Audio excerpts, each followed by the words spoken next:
In provincia di Torino, a Rivoli, sorge una villa che nel corso degli anni ha fatto molto parlare di sé.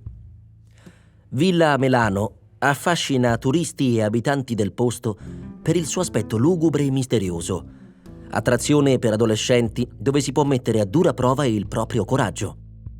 Si vocifera che, dopo l'abbandono totale, sia diventata dimora di spettri e fantasmi, ma anche di satanisti incalliti, i quali hanno effettuato anche sacrifici umani, messe nere e rituali in onore di Satana. Risale al 1600. All'inizio Villa Melano era stata concepita per essere un convento cappuccino, ma dopo l'avvento di Napoleone fu riconvertita in una residenza borghese. L'ultimo padrone di casa fu tale Melano, la cui figlia si suicidò in seguito a una delusione d'amore. Negli anni è stata dimenticata e quindi abbandonata. Poi, qualche tempo fa, il comune di Rivoli ha cercato di ristrutturarla per farla diventare un hotel di lusso. I lavori si sono bloccati dopo poco, ma nonostante ciò la villa non ha perso parte del fascino spettrale che aveva assunto col passare del tempo.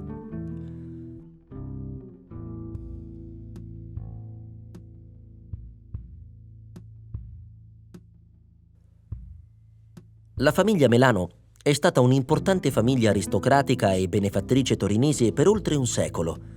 Nella prima metà dell'Ottocento Francesco Melano fu amministratore del Regio Manicomio di Torino e del ricovero di mendicità della città in Borgo Po. Giuseppe Melano, figlio di Francesco, si fece promotore di diverse attività dell'Accademia Filarmonica di Torino e fondò con Stefano Tempia l'omonima Accademia di Canto Corale sempre a Torino. Dal 1879 fu assessore della giunta municipale, con la delega allo stato civile, ai cimiteri, all'anagrafe e alla statistica. Mario Melano, unico figlio di Giuseppe e di Maria Barberis, sposò Silvia Bianco ma morì senza eredi.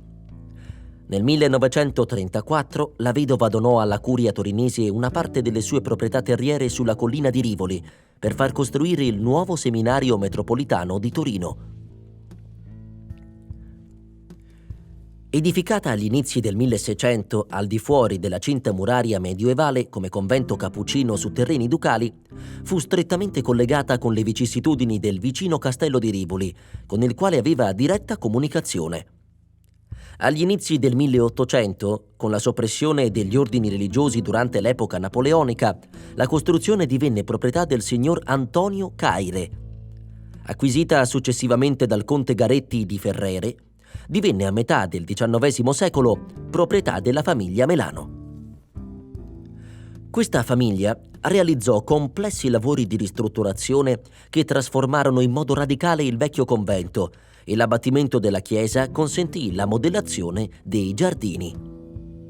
L'interno era privo di particolari pregi artistici ed era caratterizzato da una sequenza di ambienti a comunicazione diretta, la cui disposizione planivolumetrica era dovuta ai lavori ottocenteschi di trasformazione del convento in residenza privata. Uno scalone marmoreo raccordava i diversi piani del fabbricato nobiliare ed una piccola cappella in stile neogotico era ospitata in alcuni ambienti al piano terra nell'angolo nord dell'antico convento. L'aspetto globale della proprietà fu raggiunto in seguito a successivi ampliamenti e si concluse con la costruzione del palazzetto destinato all'abitazione del custode, delle scuderie, delle rimesse e dei fabbricati rustici.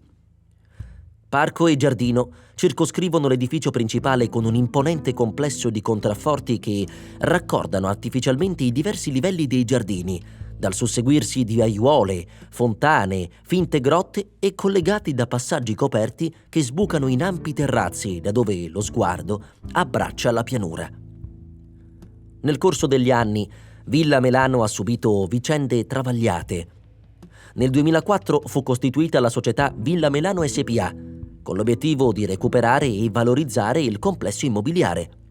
Tuttavia, i lavori di ristrutturazione iniziati nel 2011 si interruppero lasciando la villa in uno stato di abbandono. Nel 2017 la società fu messa in liquidazione e il comune di Rivoli, insieme alla regione Piemonte, manifestò l'intenzione di completare il recupero del complesso. Nel 2019 la regione approvò un protocollo d'intesa con la città di Rivoli, stanziando 6 milioni di euro per la ristrutturazione della villa, con l'obiettivo di integrarla con il vicino Museo d'Arte Contemporanea del Castello di Rivoli. Le leggende sulla maledizione di Villa Melano e le vicende amministrative che hanno ritardato la sua riqualificazione hanno alimentato l'idea che una sorta di sfortuna abbia colpito il comune di Rivoli in relazione a questo edificio storico. Tuttavia, con gli sforzi attuali per il recupero e la valorizzazione della villa, si spera di superare definitivamente queste difficoltà e ridare nuova vita al complesso. Villa Melano non è solamente un luogo oscuro, dall'aspetto tetro e inquietante, ma è anche enorme. Sono molti infatti i rivolesi che sostengono di essere a conoscenza dell'esistenza di numerosi cunicoli sotterranei all'interno della villa. In paese gira voce che addirittura uno di questi colleghi l'abitazione con un misterioso passaggio sotterraneo che porterebbe nei pressi di Piazza Statuto, a Torino, o addirittura fino alla Basilica di Superga. Probabilmente si tratta solo di curiose leggende che nel corso degli anni hanno contribuito ad implementare l'alone di mistero che avvolge la villa, ma può essere che ci sia qualcosa di vero dietro a queste storie. Da qualche anno la villa è, però, in fase di ristrutturazione. Dunque si dice che i presunti cunicoli siano stati murati. È in progetto la costruzione di un lussuoso hotel. Ciò ha posto fine alle esplorazioni da parte dei curiosi all'interno della villa e di certo, con l'abbattimento dell'abitazione per far posto al nuovo albergo, se ne andrà uno dei più inquietanti luoghi della provincia di Torino, che per i rivolesi nel corso degli anni è stato quasi un'attrazione. Villa Melano continua ad affascinare turisti e abitanti del luogo, che sempre di più sono attratti dal mistero e dalle sue atmosfere lugubri. Ormai, per i più giovani, la visita a Villa Melano rappresenta un rito per dimostrare il proprio coraggio ed entrare nel mondo dei grandi. Alla villa sono successe cose strane, questo è sicuro. Sono parecchie le testimonianze di chi di giorno ci è entrato per vedere se ci fosse una qualche verità in ciò che viene narrato, per poi raccontare di strane sensazioni percepite durante la visita, dell'attrazione che quella casa suscitava in loro nelle settimane successive, di muri anneriti dal fuoco, di sotterranei bui e sinistri, di disegni macabri sulle pareti e del vecchio. Sì, il vecchio è una figura ricorrente nelle storie che vengono raccontate attorno alla casa. Pare infatti che molti durante i loro sopralluoghi abbiano visto un uomo anziano, il vecchio, osservarli dall'interno della villa. Alcuni ci hanno anche parlato, trovandosi di fronte una persona tranquilla e strampalata, vestita alla maniera dei signori di fine Ottocento. Non è il custode, nessuno vi abita, eppure non sembra essere la suggestione di qualche ragazzino spaventato, ma piuttosto una figura che per qualche tempo ha camminato per il giardino che circondava la villa prima del restauro.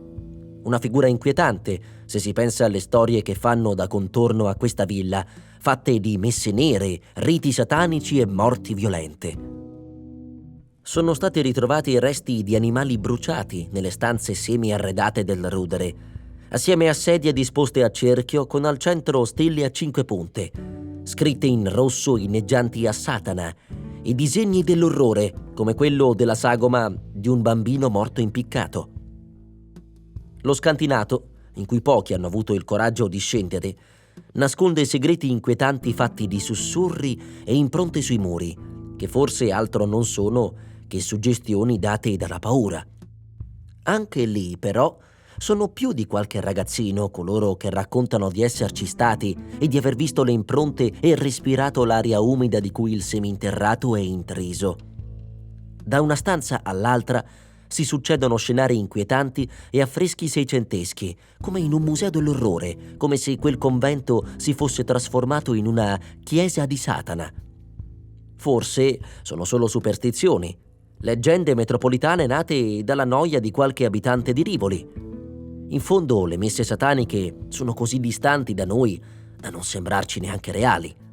Inoltre, da quando è stata restaurata, la villa ha perso tutti i segni di quegli eventi. I muri sono puliti, il tetto è completo ed il seminterrato non è più raggiungibile. Passando da lì, però, c'è chi dice di aver visto un vecchio guardare da dietro a una finestra della casa abbandonata. C'è chi lo chiama Satana, altri non lo chiamano proprio. Altri ancora credono sia Melano, il padre della figlia suicida. Ed è proprio questa un'altra figura che sembra infestare le stanze della villa. Tutto iniziò quando la grande villa passò in mano alla famiglia Melano.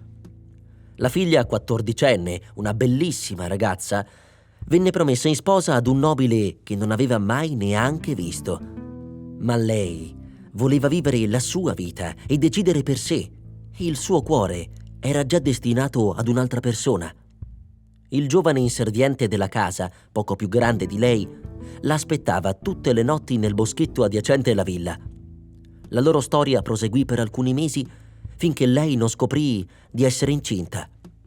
La sua famiglia lo venne a sapere, ma non sapeva chi fosse il padre di questo bambino.